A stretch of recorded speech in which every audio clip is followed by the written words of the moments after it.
Please be seated. And good morning. Good morning. I'd love it if we could all start with 3 deep breaths. Just inhale and let it out. 2. 1 more. I needed that, so thank you. Today I have mostly questions for us to ponder, so I'm going to ask a lot of questions, and some I'd like you to answer, and some are just rhetorical. Not just rhetorical, but rhetorical. There are no right and wrong answers if I do ask for a response, though, but I have my own thoughts, of course, about the answers. So if there were one word to describe the underlying content of today's readings, what is it for you? And you could just shout it out.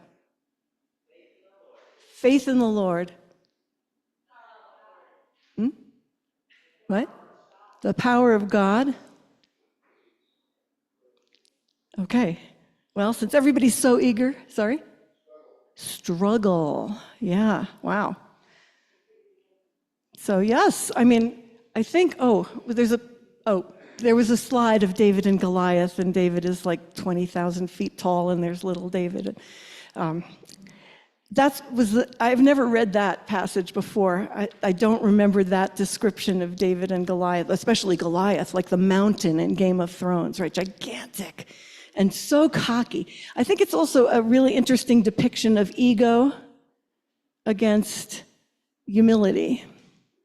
That here's this big guy, and he thinks he's got it all. He's just so strong, and he thinks that's all that counts. But David's got faith, and for me, it's also faith, but yeah, all the others, struggle and strength in the Lord, those are all part of this reading.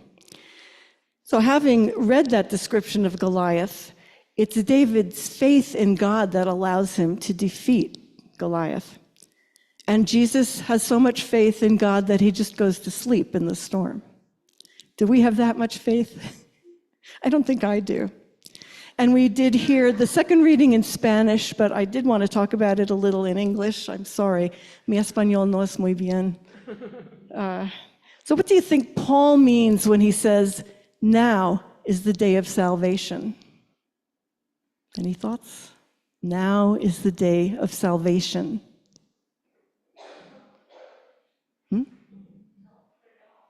Don't put it off.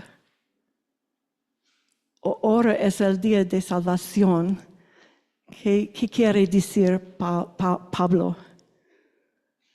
Okay, so is there any time but now? No hay nunca tiempo que ahora. Now, and now, and now. Not tomorrow, not someday, now.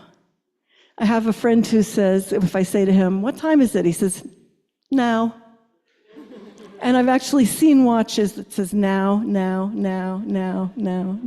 all around the face of the watch. And there's something in that, right?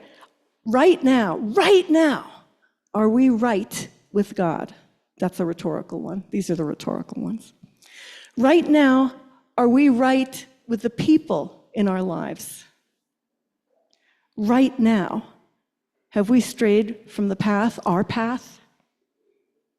Right now, whom do we need to forgive? Right now, of whom do we need to ask forgiveness? Right now, can we forgive those who do not forgive us? And right now, this is, I think, the most important one, can we forgive ourselves? So what strikes you about Mark? There was something that struck me very strongly. Any thoughts? Anybody? Again, maybe faith. But what struck me was that the disciples were in awe of Jesus. This is what Mark says. And his ability to command the wind and the sea. But I think they missed something really crucial. What do you think they miss? Nobody wants to speak up this morning, but that's good. We'll get through faster. I think the last time I did the sermon, I mentioned that story about how having a master teacher, a guru, Jesus was definitely a master teacher in your life, can be, we're looking at the teacher instead of the path, like the lightning that strikes. We look at the lightning instead of the illuminated path. Because the teacher, the lightning, is so brilliant. How can we not take our eyes off that light? And illuminated, enlightened masters, they are bright. It's almost scary. And when you think about Jesus and the Transfiguration, just that light was painful. But I think that the disciples were in awe of Jesus, which is fine. But they didn't see the path. They didn't see that faith was the thing that was going to get them through the storm, whatever struggle, faith was going to carry them through. And they missed the very quality that allows Jesus to perform these things, the faith. Jesus has the faith in God that all will be well. And they miss this because they're so busy looking at Jesus. Now, if I were with Jesus, I'd probably be looking at him too. I can't say that he wouldn't call me. I wouldn't be compelled, would we all? At the same time, Jesus is leading the way for us. Are we looking at the way, or are we like, hey, Jesus, what are you doing over here? I think we're looking at Jesus. So how can we step into the path of faith? What is the path that is being illuminated for each one of us? And it's going to be different. Do we have the faith to start the new thing? Do we have the faith to say yes? Do we have the faith to say no when something's not right for us? Do we have the faith to forgive? Do we have the faith to love? Do we have the faith to love ourselves? As some of you know, my stepbrother died suddenly a few weeks ago. I've been thinking a lot about the now moment and whether I'm prepared. So if your time to leave this planet were right now, right this minute, what's unfinished? And this is not in any particular order. Have you prepared your end-of-life documents, like your will, your living will, your DNR if you want one? Have you expressed your wishes for your body to your family members? We've just been through this too with Bill. Have you told everyone you love that you love them? And what action steps do you need to take to be at peace in this moment, this now?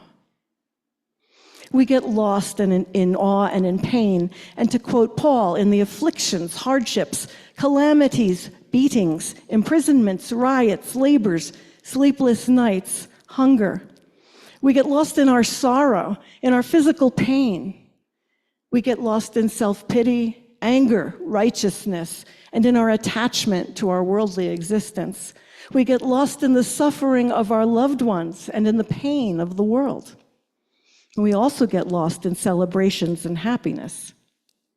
We're programmed to hold on to this life. And why not? After all, it's only in our physical bodies that we get to experience sensations, pain and pleasure. It's pretty addicting. Yet we are called to something else, something far more expansive. We are called to faith and love. Real love does not hold judgment. Real love accepts what is, this moment, this now, without attachment. And yes, from within this acceptance, we can still work diligently for justice, for change, for whatever it is that we hold dear. But consider, we likely will never change anything for the better from inside hatred or anger or resentment or any of the so-called negative emotions. And we'll never create a better world if we're waiting for God to do it. We can only create something beautiful from the beauty within us, from the peace within us, from the love within us. And I think God is waiting for us to create that. God is waiting for us to step into our love, our peace, our care, our faith, and God is standing right here to meet us. But we're so busy being attached, and I'm guilty of this. Attached to our anger, attached to our worldly life, attached to the body, attached to the pain, attached to the pleasure, that we don't see that the next step is right here, whether we can walk or not. That next step into our lives, into the life with God as the ruling factor of our being. And it's not separate from us. We separate ourselves, but God is never separate from us. We forget. We forget in our attachment. That's a Buddhist thought, too, that all attachment is suffering. I think the teaching is all life is suffering because of attachment, and because of attachment, all suffering is self-imposed because of the attachment. And when we can release the attachment to the outcome or the thing or the person, then there's no suffering. There's just being. Mother Teresa is credited with saying, when asked if she'd march against the war, "No, but I'll march for peace." So I'm inviting us all to contemplate, what are we for? I had a friend who started almost every sentence with, "You know what I hate?" And I'd always say, invariably, "Tell me what you love." I don't think he ever got it. But we are attached to our attachments, we're attached to our religious and political views, we're attached to anger and resentment, and we make these more important than our peace, than our faith, and than our connection to God. And we're waiting for God to make it all right. So I invite us to make it right within ourselves, to allow peace and love and all the expansive facets of the beautiful diamonds that we are to work through us. And in the inevitable moments when we fall or when we fail, to forgive ourselves. Just get up, not beat ourselves up, forgive ourselves, accept our failings with love and grace, and with faith that we are in the refiner's fire, that we are being called and trained into something far greater than we can see. Every misstep is a detour to remind us to return to the illuminated path. Jesus has pointed the way. Jesus said, "I am the way, the truth, and the light."